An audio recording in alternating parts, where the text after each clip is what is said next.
अखिल जगत स्वामी साम सदा शिव मल्हारी मणिमल्ल संहारक ऐश्वर्य प्रदाता शक्तिदाता जय दुर्गी गणाधीशित आदिरुद्र श्री मातंड भैरवा.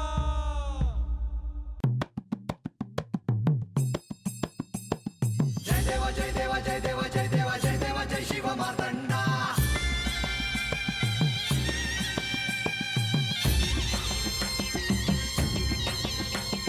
जय देवा जय देवा जय देवा जय देवा जय देवा जय शिव मार्तंडा.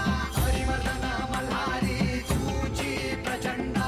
अगडदुम नगारा सोन्याची जेजुरी देव गेले जेजुरा निळा घोडा. अगडदुम नगारा सोन्याची जेजुरी देव गेले जेजुरा निळा घोडा. पाव में तोडा कमरी कर पटा मिहिर मस्तकी तुरा. खोबऱ्याचा कुटका भंडाऱ्याचा भडका बोल अहंकारा सदानंदाचा येळकोट. सदानंदाचा येळकोट. जय देवा जय देवा जय देवा जय देवा जय देवा जय शिव मार्तंडा. जय देवा जय देवा जय देवा जय देवा जय देवा जय शिव मार्तंडा. हरिवर्धना मल्हारी तुझी प्रचंडा. जय देवा जय देवा जय देवा जय देवा जय देवा जय शिव मार्तंडा. हरिवर्धना मल्हारी तुझी प्रचंडा. देवा तुम्ही सगळ्या गोष्टींना लगेच होकार दिलात. प्रधानजी अशावेळी खूप आशेने आला होता. त्याचा हेतू स्वच्छ होता. परंतु देवा अजामेने जे मागितले आहे ते अवघड आहे. प्रधानजी त्याला सांगताना देखील अवघड वाटत होते. म्हणूनच तो आपल्याकडे आला. प्रधानजी आपण सर्वांच्या इच्छा पूर्ण करत असतो. अजामेसाठी काहीतरी करायचं राहून गेलं आणि हीच ती योग्य वेळ आहे. पुढचे दिवस कठीण आहेत. जेजुरी गडावर आता वादळ येणार. प्रधानजी मी वादळाकडे कधीही पाठ फिरवत नाही. ही वादळ मला छातीवर घ्यायला अतिशय आवडते.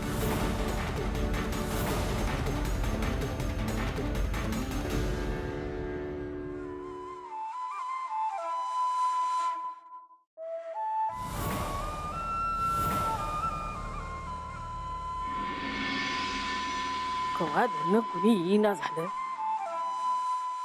अगं बानू कवाच वाट बघतोया. हा हात होतोय कुठं गेलता. हा काय झालं काय.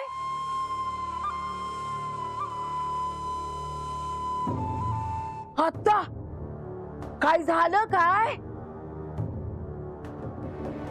अनाजा कुठं दिसेना. बाहेर गेला का. वय कुठं. तुला तर ठाव असलं पाहिजे मावशी. मला मला कस काय ठावा असणार आहे. कालच्याला बा संग बोलत बसली होतीस बघितलं म्या. हा बोलत होते म्या. म्हणजे काय आम्ही बोलायचं नाही का काय. हा हे बघ तू नव्हतीस ना तेव्हापासून म्या बाला तुझ्या ओळखती. तू आलीस आनंद झाला मला. तर उगा बाच डोसकं भडकवू नगस सांगून ठेवते. अरे देवा चांगल्या मनानं सांगायला गेले तर ही आळाटी कालची पोर. अरे देवा का राहते मी या वाड्यात. नाही नाही मला गेलंच पाहिजे. जातेस कशी म्या. बसा इथं शांत. हा? तुम्ही काहीतरी बोलला हाय म्हणून त्या सांगतात ना. तुमचं काही सवयी ठाव नाहीत मला. इकडचं तिकडं केल्याशिवाय दिस जात नाही तुमचा. माय तसा दिवटा लेख.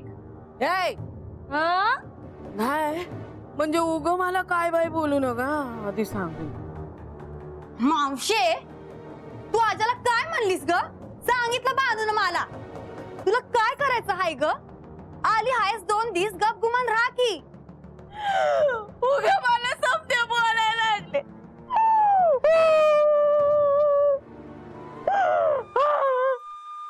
ज्याचं करायला जाऊ मला ते म्हणतं माझंच कर. भ्या वाटते का बा देवासनी भेटाय तर गेलं नसतील. अगं मग चांगलंच आहे की. देवासंग बोलणं होईल. तुझ्या बाचं मन मोकळं होईल. बाला बोलायला मिळेल. तुझ्यासाठी चांगलं आहे. मावशे म्या सुखी हाय हत आणि देव हत राहिलं काय आणि गडावर राहिलं काय, तुला काय करायचं आहे ग? आणि बाग गडावर गेल्यावर तंटा झाला म्हणजे या मोर आता कशात बी डोसकं घालू नगस, तुला पहिलं आणि शेवटचं सांगते. हा?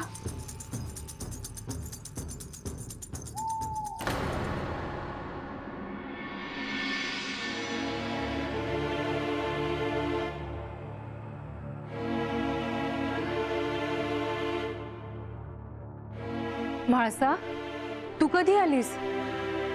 मघाशीच आले मी, पण तू तुझ्या विचारांमध्ये इतकी हरवली होतीस की त्यातून मला तुला बाहेर काढावं असं नाही वाटलं. तू दिवसभर मला काय हवंय काय नकोय हे पाहत असतेस आणि आज तुला असं स्वस्तपणे पाहिलं खूप बरं वाटलं मला. का कोणास ठाऊक, नेवासेची खूप आठवण येते आहे. मलाही नेवासेची आठवण येते, बऱ्याचदा येते. असं वाटतं नेवासेला जावं, आई बाबांबरोबर वेळ घालवावा. दिवाळी सण आला आहे, सगळीकडे कशी दिवाळीची तयारी सुरू आहे.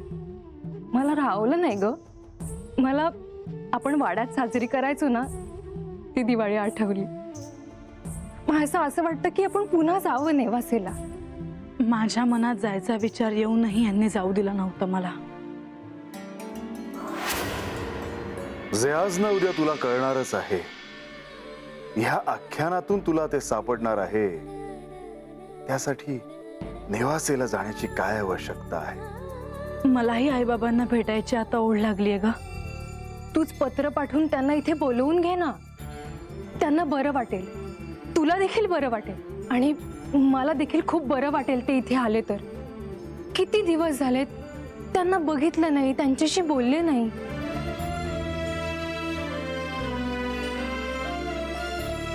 आणि इथे येऊन त्यांनी काय बघायचं?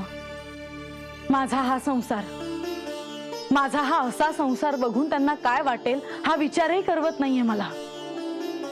असा विचार नको करूस म्हाळसा, ते तुझे आई बाबा आहेत. जशी तुला त्यांची काळजी आहे तशी त्यांना तुझी काळजी असणारच. म्हणूनच त्यांनी इथे येऊ नये असं वाटतं मला लतिका, कारण ते जर इथे आले तर त्यांनाच त्याचा त्रास होईल. तू कितीही म्हणालीस तरी मला हे काही पटत नाही. म्हाळसा ग, त्यांना तुला बघून त्रास का होईल? माझं ऐक, नेवासीला जायला नाही मिळालं ना तर ह्या दिवाळी सणाला आपण त्यांना इथे बोलू. बघू, अगदी वाटलंच तर बोलेन मी यांच्याशी, पण त्याही पेक्षा अधिक महत्वाच्या गोष्टी मला यांच्याशी बोलायच्या आहेत.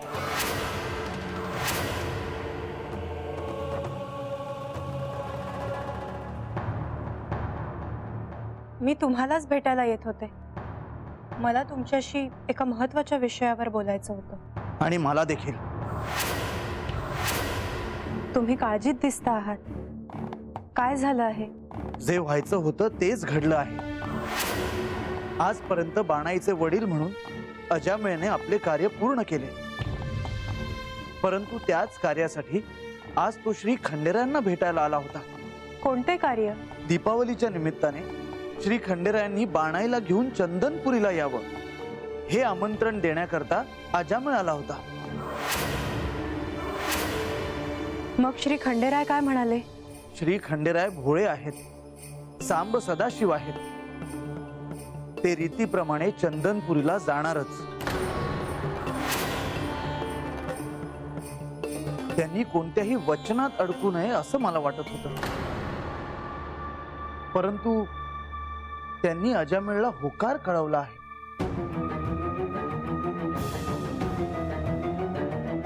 म्हणजे श्री खंडेराय चंदनपुरीला जाणार. घडणाऱ्या घटनांकडे आपण वेगळ्या दृष्टीने पाहतो आहोत, परंतु इतरांना ते समजणार नाही. हे मात्र खरं आहे.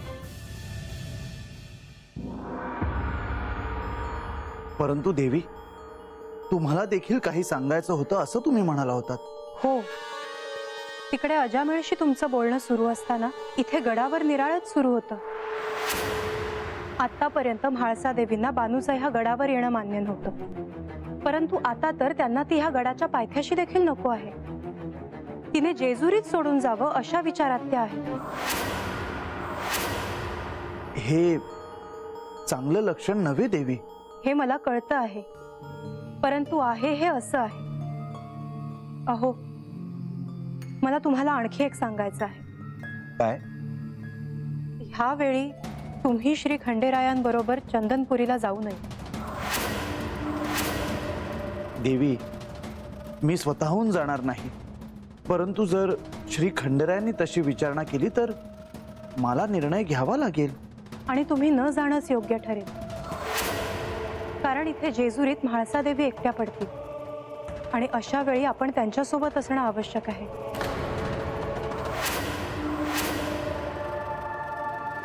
अरे बंडोबा, गप गप ऐसा बोल की लेका.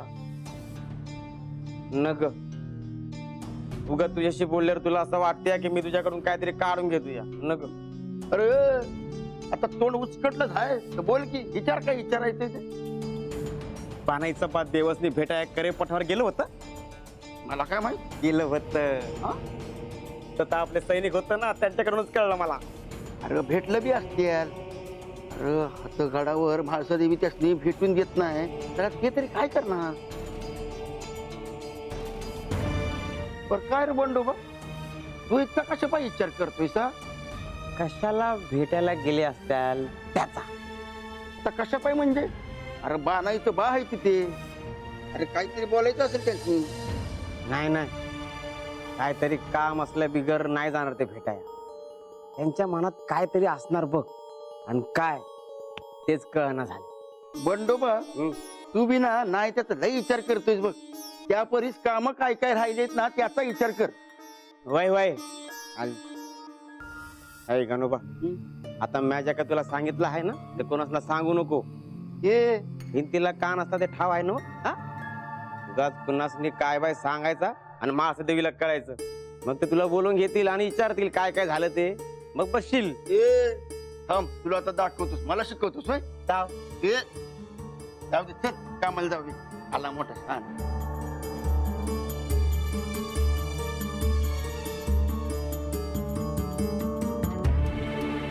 भानू आजा आला बघ.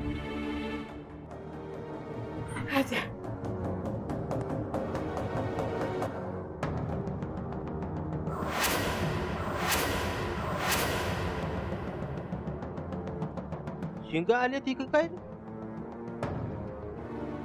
असं काय बघताय. बा कुठं गेला होता. देवासनी भेटाया.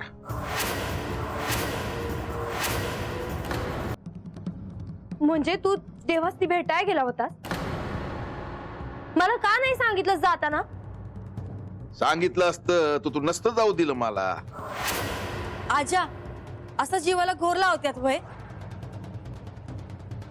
आणि तुमचं काय काम होतं तत्त तुला नाही कळायचं वय का. आणि ह्या शेवंतेचं ऐकून गेलास बात होता तर. आजा, बरं झालं बाबा तू आलास. बानू काय म्हणती, म्या तुझं डोसकं फिरवती, म्या तुला चुकीचं सांगती म्हणून. काय चुकीचं आहे. वस्तीवर ठाव आहे, पण हे समज असंच चालू राहिलं ना तर समजासनी कळायला येळ नाही लागणार.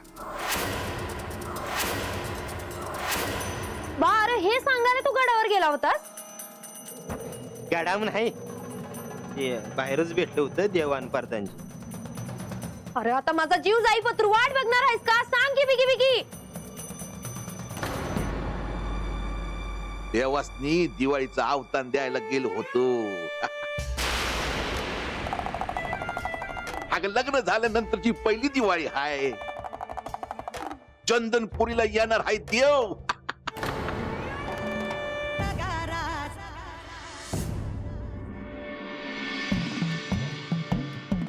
लतिका, भोजनाची सगळी व्यवस्था झाली आहे. हो, प्रधानजी आणि लक्ष्मी देवींना निरोप पोहोचला आहे. ते देखील येतीलच इतक्यात. भासा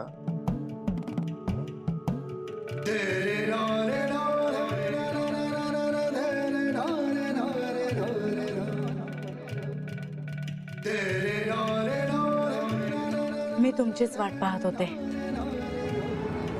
आज असे काही विशेष आहे का. हो, आज मी स्वतःच्या हाताने भोजन तयार केले आहे. आज अनेक दिवसांनी आपण प्रधानजी आणि लक्ष्मीदेवींबरोबर जेवावे असं मला वाटतं.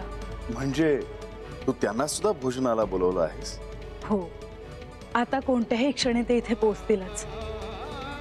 लक्ष्मीदेवी स्वगृही जायला निघाल्या होत्या, पण त्या आता इथे थांबणार आहेत म्हणून मी त्यांना भोजनाला बोलावलं.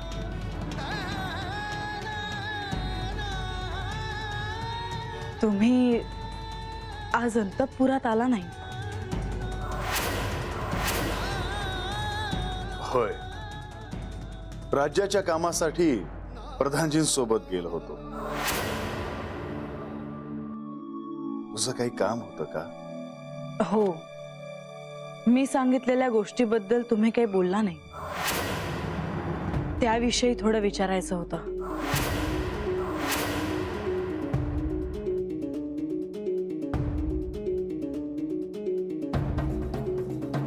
असं आपण आता ह्या विषयावर नको बोलायला. पण का? कारण तुझ्या मनात जे आहे ते होणे शक्य नाही. का? का शक्य नाहीये ते?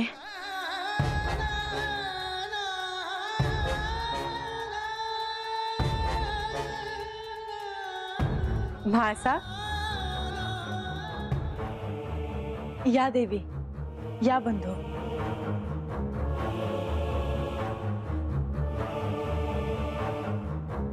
ठीक आहे, आज असा अचानक हा बेत? हो, तुम्ही आणि लक्ष्मीदेवी स्वगृही जाणार होतात, पण त्या थांबल्या म्हणून मी आज स्वतःच्या हाताने भोजन तयार केले आहे. ह्या निमित्ताने का होईना, पण आज आपण सर्वजण एकत्र भोजन घेणार आहोत. खरंच हा एक विलक्षण योग म्हणावा लागेल.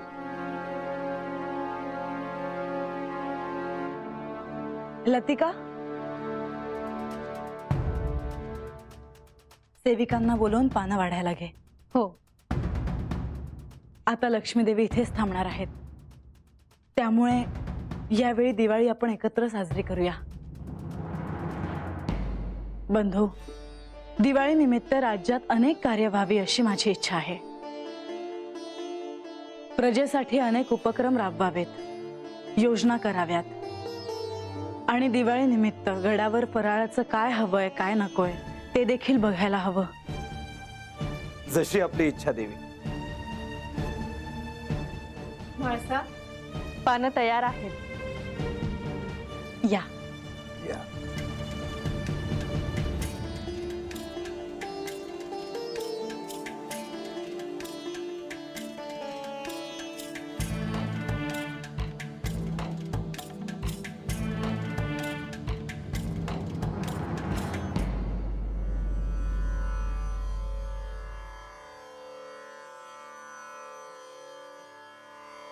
भोजनाला सुरुवात करा.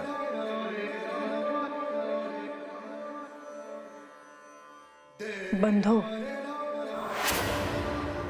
माझे तुमच्याकडे अजून एक कार्य आहे.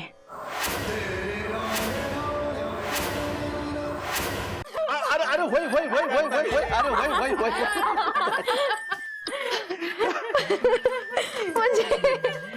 काय गे भानू? हा? ठेवशील का मला नाव ठेवशील? नाही ग मावशे, उगा बावर संशय घेतला मी. अगं मला वाटलं का तुमच्या बोलण्यामुळं बाद देवांसंग बोलाया गेला, पण आता माझा विश्वासच बसत नाही का देव चंदनपुरीत येणार आहेत. समजा वाडा रंगवाया घ्यायला लागल, समधी तयारी करायला लागल. ये नाही एवढा. कधी जायचं आपण वस्तीवर? आता आवरायला घ्या, दिवाळीच्या आधी आपण जाऊ. हा, हा, आणि देवानी बांधून नंतर यात याल.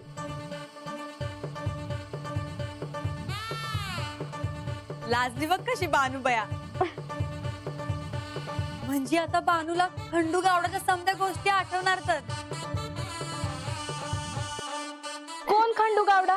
ए गपाय तू, तुला नाही ठाव, याक सांगून ठेव तू. मी आज चंदनपुरीला याचून हाय. मी आपण बघते कसं येत नाहीत ते. हे नवऱ्याशी असं बोलू नये. हं. बा वस्तीवर समजसनीला आनंद होईल ना. ए, समजासनी दिसल की बानू देवाची बायको आहे आणि सुखानं जेजुरीत नांदती आहे. पर तू देवासनी अजून काय बोलला नाहीस ना. माझ्या आनंदावर असं इरजन नग घालू.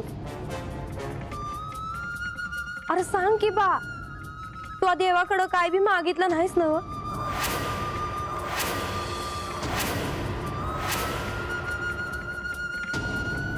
म्हासा आपण ते नंतर बोलूयात का?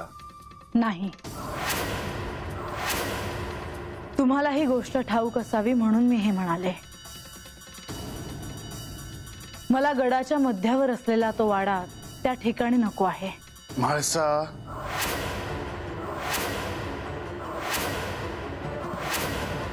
मी तुम्हाला केवळ कल्पना असावी म्हणून म्हटलं. मला बानू या गडावरच काय तर जेजुरीतच नको आहे.